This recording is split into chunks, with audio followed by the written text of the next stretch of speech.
CTB Tech, also known as Chitu Systems and Chitu Box, asked me if I wanted to test their resin lineup. And I said, are you sure about that? Big disclaimer, this resin was sent to me by CTB Tech for free, no money exchanged hands, so I can be as unbiased as possible. Anycubic and the Sunlu is purchased out of pocket. And if it happens to be that you like what I'm doing, you can help me out for free by giving me a big thumbs up, subscribe to the channel and leave a comment down below. And if you feel free or very generous, you can pay me a beer or two down in the link below. First, let's talk about Conjure. These two.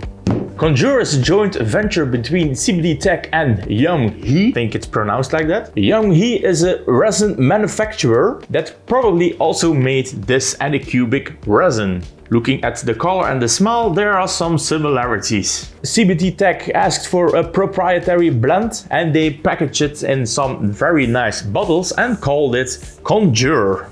Nothing wrong with that, that's just how the business works. One company makes a lot of different brand names and they all call it their own thing. But the big question is, can this resin deliver good results? Some blends will be more expensive than other ones and they will cheap out on some base components or fillers, and they will include a lot of marketing wank.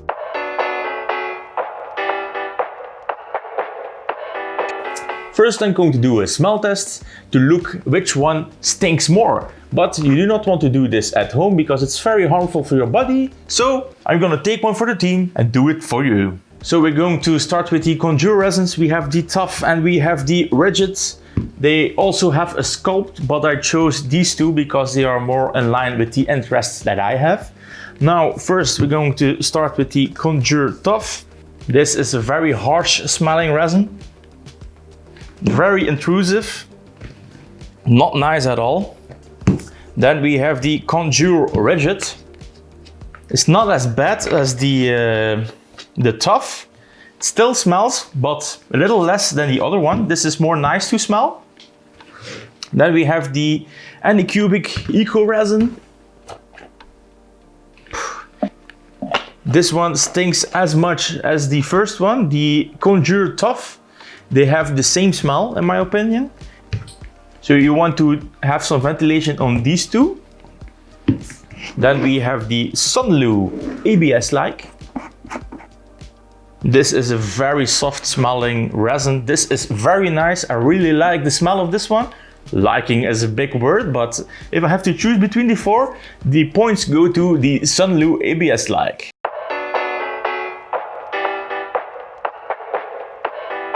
Now next I'm going to talk about support removal and print settings. So the Conjure Tough was very hard to remove the supports. It was really hard to break them off. They leave a lot of imperfections in the base of your print, so you really have to be careful if you use this resin. You fine tune it so you have minimal intrusion of your project. So the light support settings would be ideal for this one. Finding the print settings for both of these resins wasn't that easy. The box or the bottle doesn't include any information on the print settings. And if you go to the website, you have, I think, two kinds of print settings. And if you go to the Amazon feed where they sell these, then you will find again other print settings. It would be very nice to put the print settings on the bottles like they do with Anycubic and like they do with Sunlu. Now next we're going to talk about the details. I must say that the miniature that came out of it looks really nice. The print details are great, but after removing these supports we lost one of these test pieces breaking prematurely. Now we are going to the Conjure Rigid. The support removal was very easy. I used the same print settings as the other bottle, which is about 3.8 seconds of exposure. The support removal was very easy. The details look great. No broken pieces, just an all-around good resin so far. Now, one thing I noticed about the Conjure Rigid is that stuff began to warp. So this was straight. Now it's not anymore. So there are still some warping going on, even 1 or 2 weeks after the printing. So that is something you will have to look out for. Then we have the Anycubic Eco Resin. The supports removed very easily, the details are great, but we had one failure. So all the supports broke off of this block which is really odd. I have the support material right over here. It's very dense, it's a lot of support. It's the only one that broke, so this looks to be already a weaker kind of resin. We had an exposure of 2.8 seconds, and what I can already notice is that we have some potato chips right over here. This is a potato chip, this is a potato chip. So the Eco resin from Anycubic looks to be happy to warp. Then we have the Sunblue ABS. I used the same print settings as the Anycubic Eco resin, so 2.8 seconds for printing it. The details look great. Removing the support material was great. There's no potato chipping going on with the prints. I like the color. It's more like a beige gray, but I like it more than all the rest. All the rest looks a bit more like a purple kind of gray and not this.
Starting off with the tough, we have our little miniature and it came out absolutely perfect. Every detail is great, even the name Necropunk Miniatures, everything came out just fine.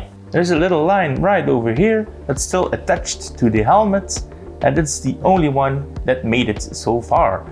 Then next up we have this bolt and nut, and I'm going to try to thread it on, and this is way too tight. But except for that, everything looks great. On to the next. The little line underneath the glasses to the helmet broke off at the back, but except for that, all the pins are on there. This seems to be a bit more flexible when touching, and you can see a little bit more layer lines right over here. More layer lines than I could see on the other one. The details came out great. Miniatures isn't all that perfect, but all the rest seems to be printed really awesome. Then we came to the bolt and nut. It was a bit more easy to put on the bolt and nut, but it binds right when you catch some. So the tolerances seem to be a bit better than the tough one.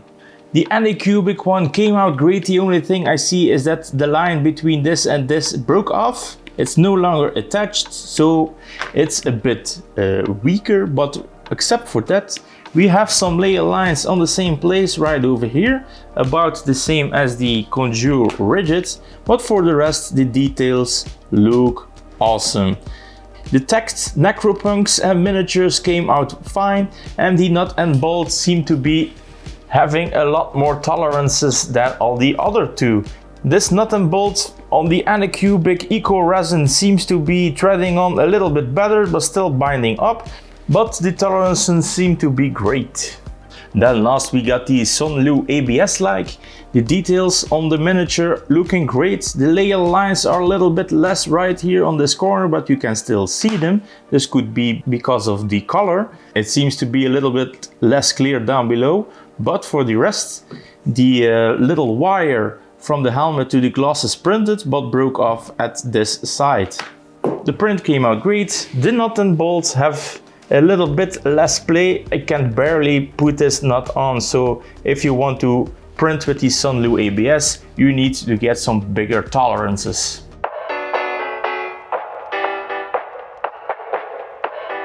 In the last test, I'm going to drill a hole right into this resin block. Then I'm going to tap some threads in it. This is an M6. Then we are going to try and turn this bolt in.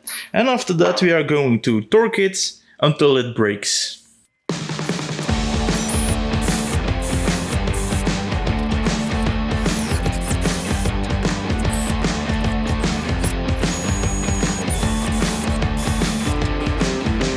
I'm going to start torquing at about 5 Newton.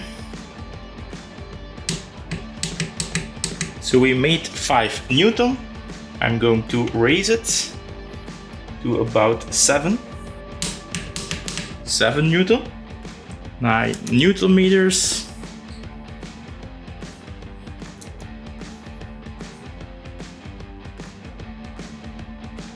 And we have a fail. Yeah, we lost our threads. So between 7 and 9 Newton meters for the Conjure Tough resin.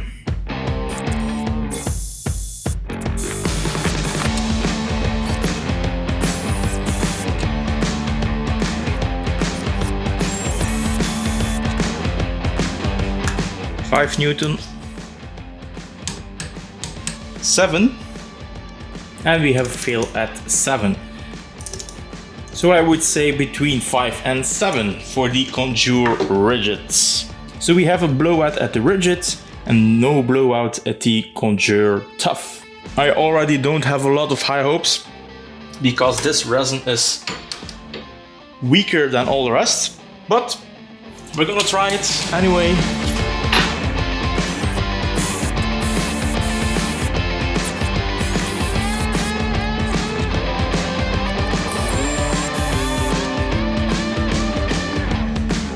Reset our torque wrench to 5 Newton meters. I would be surprised if we could even pull 5 Newton on this resin. Let's go.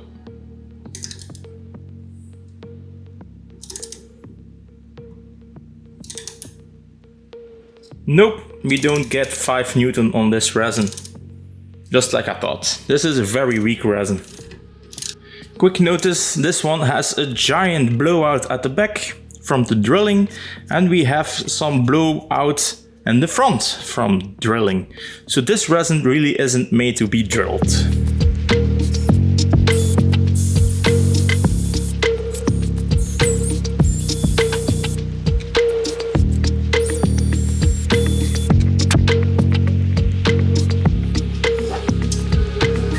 The wrench is still at 5 Nm from the previous test. Let's go! We have 5 Nm. Let's raise it to 7.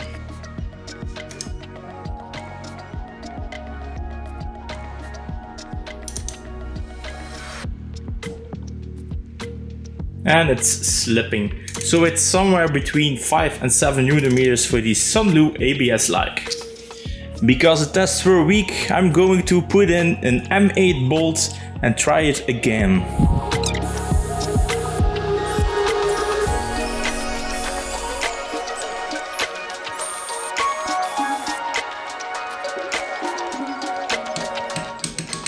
Five, no problem.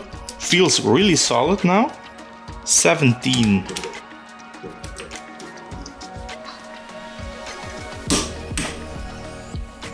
$21.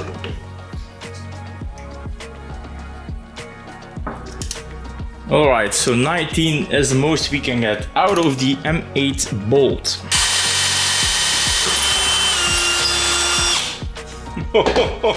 The Anycubic Eco resin just bursted into pieces. You should not buy this resin to drill holes in it.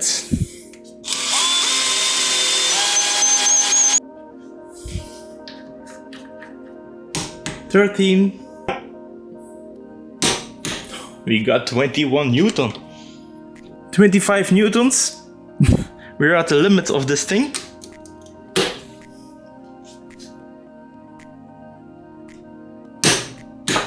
We got 25 Newton. Oh my god. Alright, time for the bigger one. Okay, now we're not playing around anymore. I'm gonna start at 28 Newton.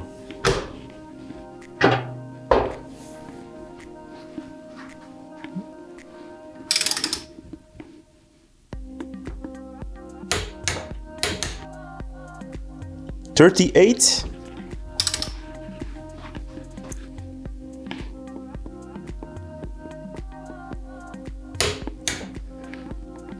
$38 with some slipping. Now the full 42 Newton. I think this is going to be the fail point.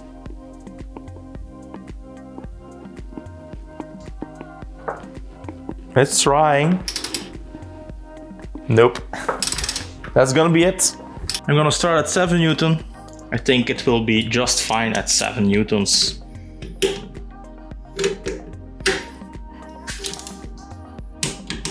$13. $15.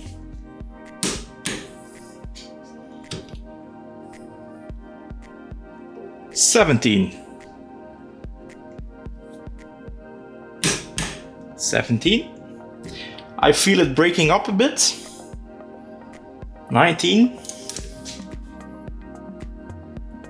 Yeah, I feel it breaking inside. We managed to still get 19, but I think we are not going to reach 25 Newton. This is 21.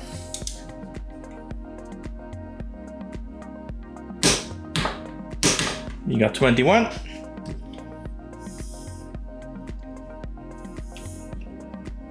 $23 Newton.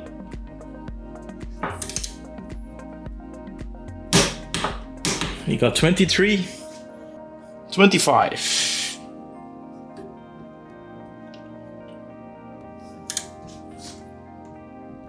And it's done. And that was all testing. We have a lot to talk about. I'm going to try and rate everything. The best is going to get a score of 4 and the worst is going to score of 1. We have a total score of 20 points for the material testing, and then we have a score including the price, which is going to change a little bit of the opinions. Now, the winner of quality and warping is going to be the Sunlu ABS-like.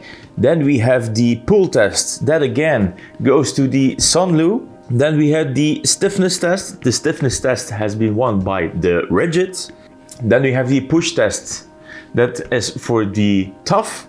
Then we had the torque test. The Rigid really nailed that test. And we have a total points out of 20.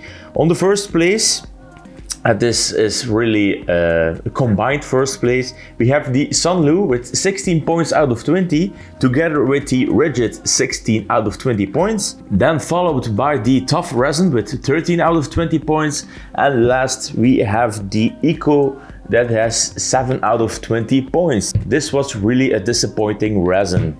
Now, if we include the pricing, and the pricing is from the official websites that I took, the positions changed a little bit. So I took the prices of the official websites, and then we have in first place the Rigid, followed by the Sunlu, then the Tough, and the worst still, the Eco and the cubic resin. Now let's talk about some marketing claims, starting with the Rigid. Machinability, toughness, rigidity, prints like FDM parts. Now the machinability looks to be absolutely great. It was the best performing for drilling holes, tapping some threads in it and then torquing the hell out of it. Now toughness and rigidity is on par with the Sunlu ABS. So I think that's also very good. Prints like FDM, I'm not sure. I have seen these parts warp a little bit, and that's something I do not see with FDM printing. FDM printing starts to warp and then it stops. This thing began to warp after 1 week or so after printing. So, I don't know. Then we have the Tough. Non-brittle, functional gadgets for miniatures and more durable than normal, regular, standard, basic resin. Non-brittle, yes. Functional gadgets, I think that's a weird claim. If it's useful, then it's functional. More durable, absolutely. This is a basic resin, and if you compare the two, this is by far the best. So if you're printing miniatures, I think you're way better off with the Tough version than with some basic resin. Now, one thing I want to add is that the warping of the Tough was okay. There was a little bit of warping, but it's very minute. Way less than the Rigid. Now the Rigid was still okay, it wasn't that bad. And then we come to the next one, the Anycubic Eco, and this one is just plain terrible. But first, let's look at the claims. Light odor, stable performance for miniatures, and good toughness and strength to shockproof. Okay, first, odor, absolutely terrible. Stable performance, I don't think so. This stuff warps like a lunatic. I do not think that for anything else than miniatures that you can use this resin for. Now, is this better than the regular resin because they claim some flexibility, so if you drop it that it won't break as fast? That is something that I can't test because I don't have a basic resin, but if you compare the results between the four, this is absolutely way weaker than all the rest. So I would not recommend this resin for large SLA printing. And then we have the Sunlu ABS. This one is the biggest competitor for these two. They claim fluidity, high precision, low odor, and then all aspects of tensile, bending, toughness, performance, that it should be good, and then it's tappable. I think that all the claims are true, even the odor is true. So this has a lot of bang for the wank. And I think these two also didn't go overboard with their claims. Not like the Anycubic. This one had a lot of claims. I cannot support any of them except for maybe that it is a little bit more shockproof than the regular resins. Now, what do I prefer? I don't want to bias my opinion on you. I think that the testing will do that for you. But if I have to choose, I definitely like the Sunlu ABS and the Rigid. And if I would be only doing miniatures, then I think that the Tough would be a great option for you. Maybe one thing you should know is that if you need prints that absolutely need to be printed thin, like this one, and they need to be straight, then this resin provided me that solution. But besides of that, the strength was in line with the rigid. So in that case, it's both the same. Anycubic Eco is a resin that you should absolutely avoid on large footprint SLA printers, and I'm going to show you why. First, the test block already came loose. It was way too weak for the supports to hold on, even that the supports were way overdone. And looking at the supports, this was support galore. This was supported like crazy. This is a full print and it still broke mid-print. And that's what I see the most on the printer groups, is people claiming that they have bad supports. The supports are not bad, the resin is bad. This print just broke mid-print, and this is a diameter of 1.5 centimeters on 1 centimeter, and then loaded with this much of supports, and it still broke mid-print. So this resin really isn't made to be printed on big SLA printers. So if you're having problems with supports coming loose or prints breaking, then I would look at the resin instead of the printer, like I see a lot on the Facebook forums. Alright, this is the end of the video. I really enjoyed making it. It took me 4 weeks to do everything from printing to testing to making this video for you guys. So if you appreciate it, please give me a thumbs up, post a comment down below which resins you would like to see me testing. And if you're not, maybe subscribe to the channel, and I see you in the next one.